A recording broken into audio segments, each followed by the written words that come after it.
Yo, yo, yo, what's good, what's poppin'? It's your girl, Ebony Goddess Mystique. You already know what is going on here. I mean, but you really don't. I'm so excited because this is a surprise.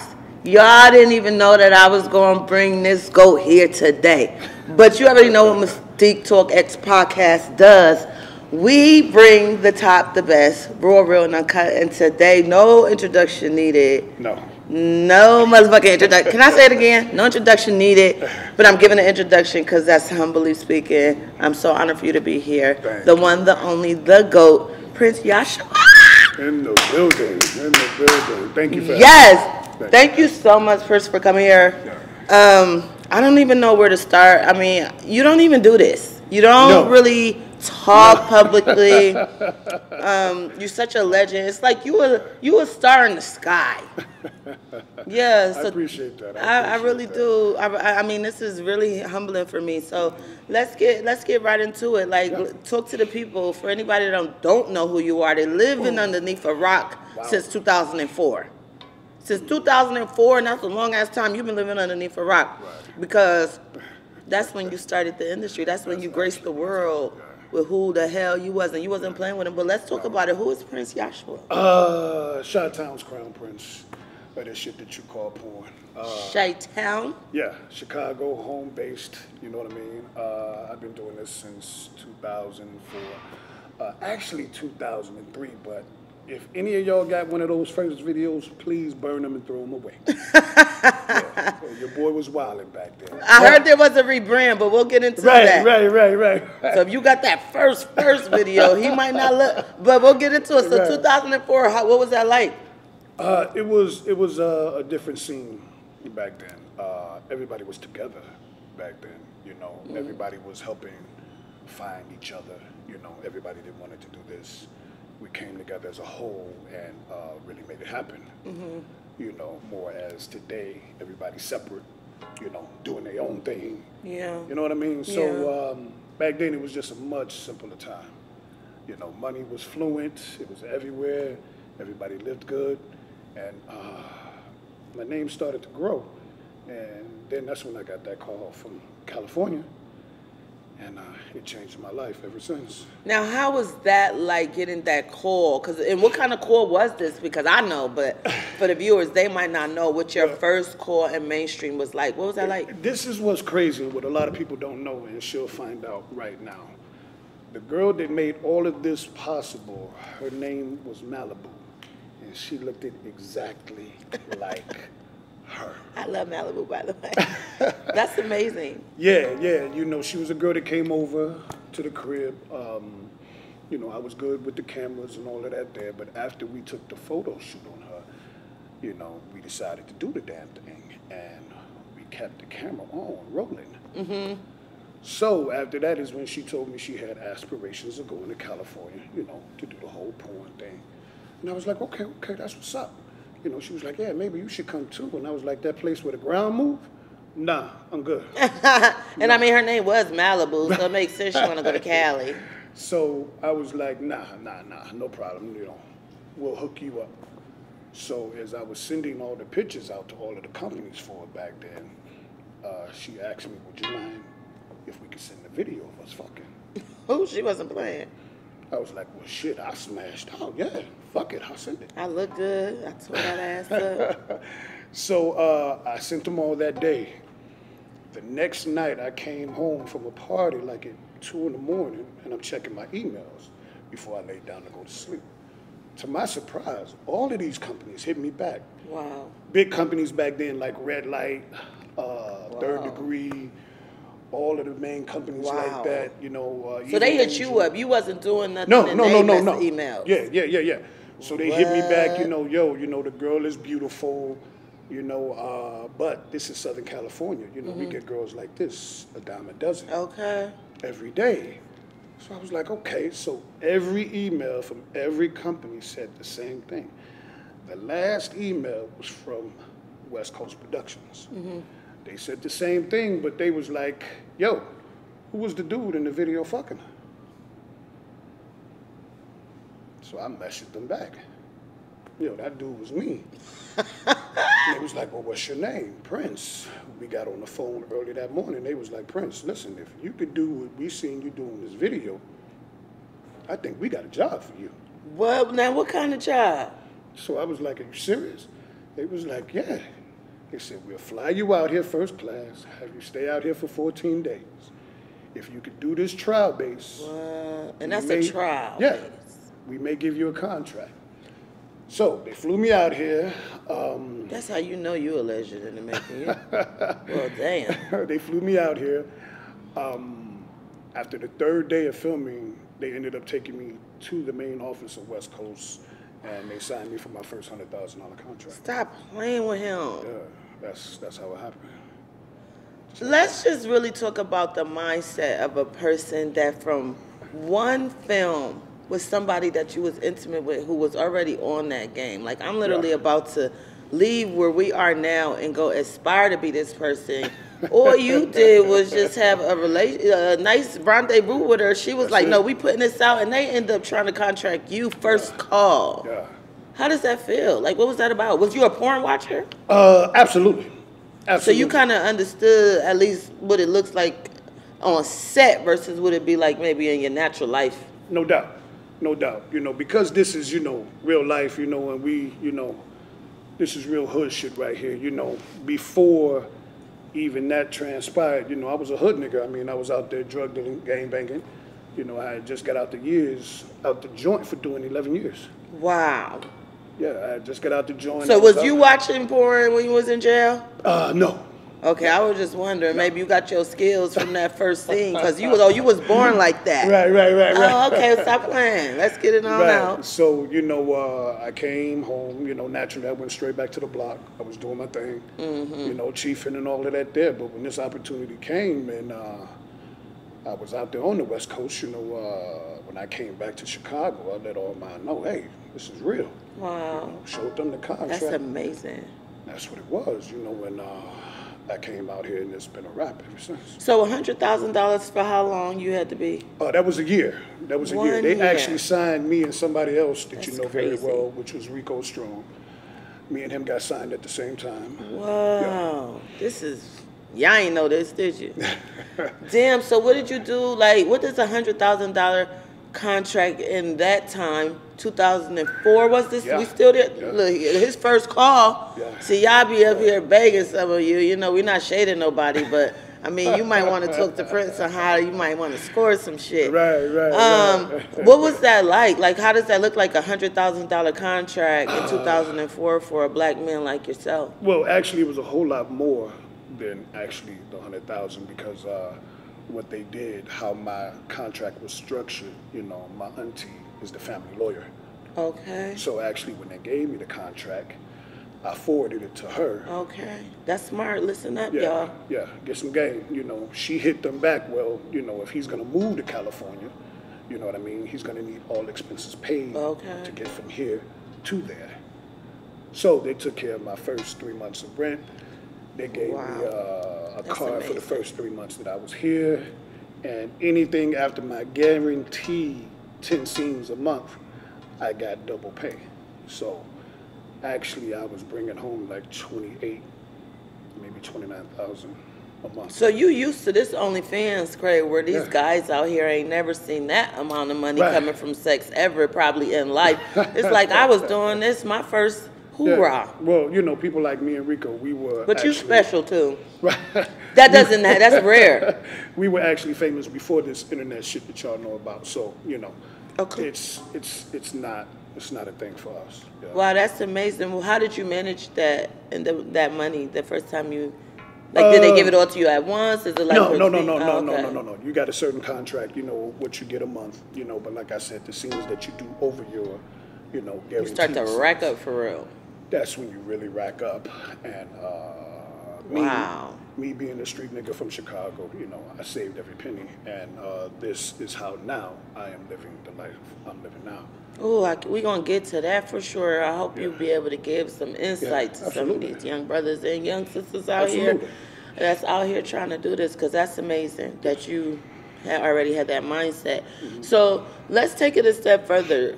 10 scenes a month just starting now. I feel like you was already getting pussy back in the day. No doubt.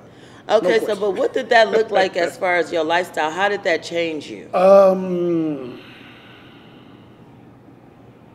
To tell you honestly, I was actually engaged at the time. Only because this year I'll reveal this today. I actually brought her out to California with me. Wow. Yeah, everybody actually told me not to from my city, but I did. And I think it was the 3rd or 4th month of us being here in California. And things got bad between me and her. And she ended up leaving and everything. And it hurt me for a while, but you know, I got through it and everything. And that's when I just really set my pace and focus just to be like the horse with blinders on. I wasn't looking right, wasn't looking left. You know, I don't do the parties, I don't do the gatherings. You know, I just do business. And I heard you're not even a drinker. You never had a drink in your life. Don't drink, don't smoke, never got high a day in my life. Don't get it fooled for you all that see me with things like this that you've seen me with forever. It's actually taped, so it can't be open at all. This is something that my father used to do that I just thought was the coolest shit when I was a youngster, so I just adopted it. I love it. It's a brand. Stop playing with him. Yeah. I love it so much. Which, like, bring me into my next question. Let's talk about the branding. Right. You have a brand, and I feel like branding sometimes come from, like, the outside in, too. Like, how do you appear to the world visually outside? Absolutely. And your statement, your staple is like the Timberland, the Timberland look. Okay, even today, 2023, okay, 2004 till now, like, what was that about? I know everybody want to know, like, where did that come from? What made you make that look one of your staple looks? Because it's definitely one of Prince's staple looks. Absolutely. Believe it or not, that came from the joint. That came from the joint. You know, this is, you know, what we used to wear, you know, that your people could bring into you, you know what I mean? And, you know, you just always felt comfortable. You know, it's an urban thing of what we do. So when I came home, you know, these guys that, you know, get down in their socks or barefoot, that was just never my kick. So, you know, I always wanted the traction, so you can't never go nowhere or get away. Okay, that makes sense. There was a rebrand, though. When you first started out, you kind of had a different... What was that about? What made you do that? You got to find your own lane. Mm-hmm. You know what I mean? For other legendary names that, you know, you people would know, such as Marcus, it was always the hat. I've heard this before from other legends. Another legendary name, Justin Slayer, it was always the glasses. You know what I mean? So you had to set yourself apart with everything you do. With me, it became the Timbs. You know, and it just worked, and it worked, and it really worked. You know, and the secret things that go on between me and Timberland, I can't discuss, but it works very well for myself. I was wondering that they done gave you an ambassadorship, because I ain't never seen, and I'm from the East Coast, I ain't never seen somebody wear so many Timberlands in my life, which brings me to my next question. How many do you have over these years? I would wonder. Currently, I always have about 10 pair on deck. Okay. I always have 10 pair on deck. Have you sold them for some money? I'm sure they're very valuable. At AVN, I think the most that I got for, which Rico was there for, I think it was the AVN of 209 or 210.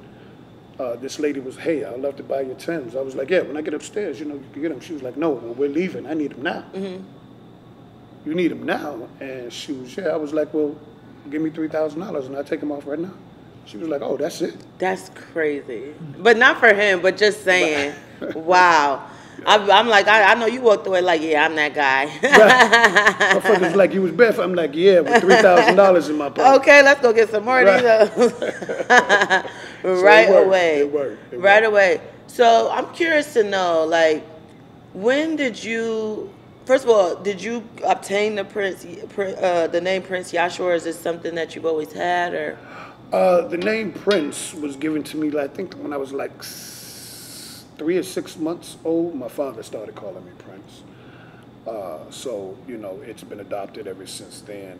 The name Yahshua, after I got out the joint, I knew a few Hebrew Israelites. Exactly, right. And they wanted me to, you know, get down with them and all.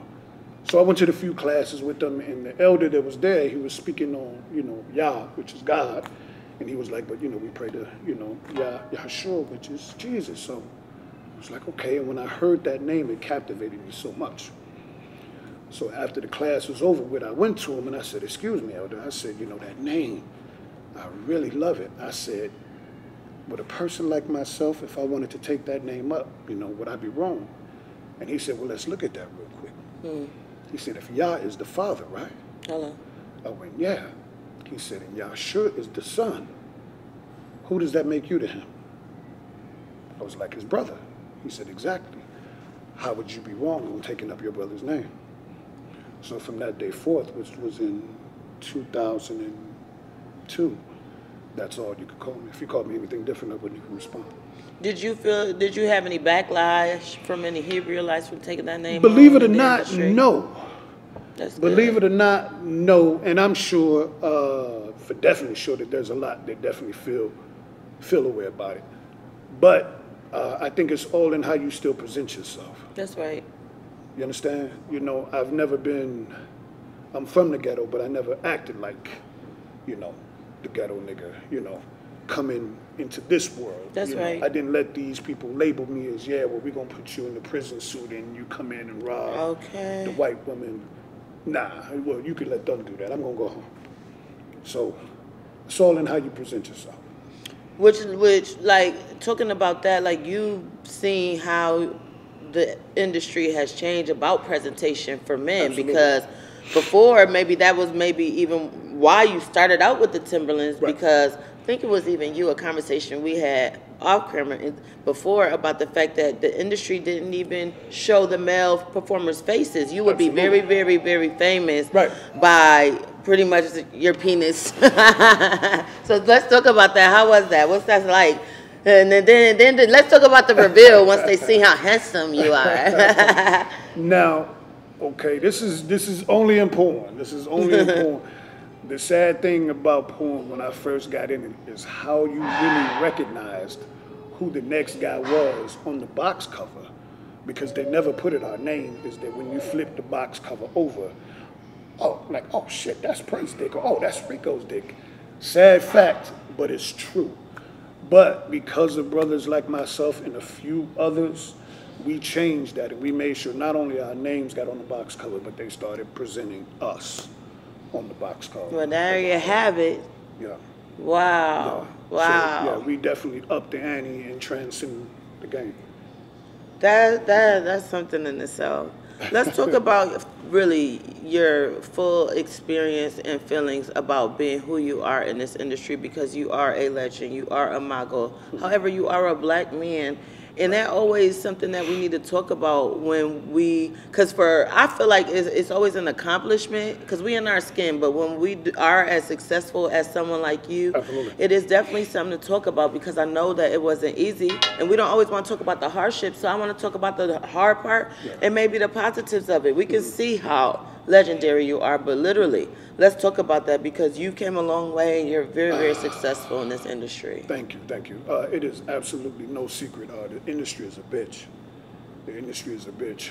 I think I've walked off more sets than anybody in this business. I did a big feature for, was it Wicked? I believe it was Wicked Pictures. That's big, by the way. Yeah. Especially for a black man, let alone a white person, too. Everybody wanted a Wicked scene. And, you know, they had me, it was a motorcycle movie, gang movie. So I was the leader of the black motorcycle gang. But when I got there, my name was Herbert. So Not Herbert. I looked at the script and I was like, Herbert, who? Who the fuck is Herbert? They was, yeah, Prince, that's going to be you. I was like, Herbert? Who came up? Nah, we ain't doing that. So I scratched it out in my script and I put Prince. So when it was time to get ready to start, you know, they went to the director and told him, hey, Prince don't want us to call him Herbert. You know, I was like, everybody here got cool last names. Why do I got the dumb nigga name? Yeah. Nah, we ain't doing that. It was like, well, Prince, that's pretty much what it is. I was like, well, good. You know, I took off my leather, you know, jacket and everything, and they was like, "Oh, you going to the bathroom?" No, I'm out of here. I'm out of here. If you can't present me the way that we need to be presented. So you already came, not, don't play with me. No, can't play with me. Can't play with me because, like I said, I used to be the guy watching this. You know what I mean? So I know for sure, me being from the city that I am, being the young black man that I am, you know, militant one, I couldn't go for that. You know what I mean? So if I fold, you know, I'm just making it easier for the next man too. No, sir.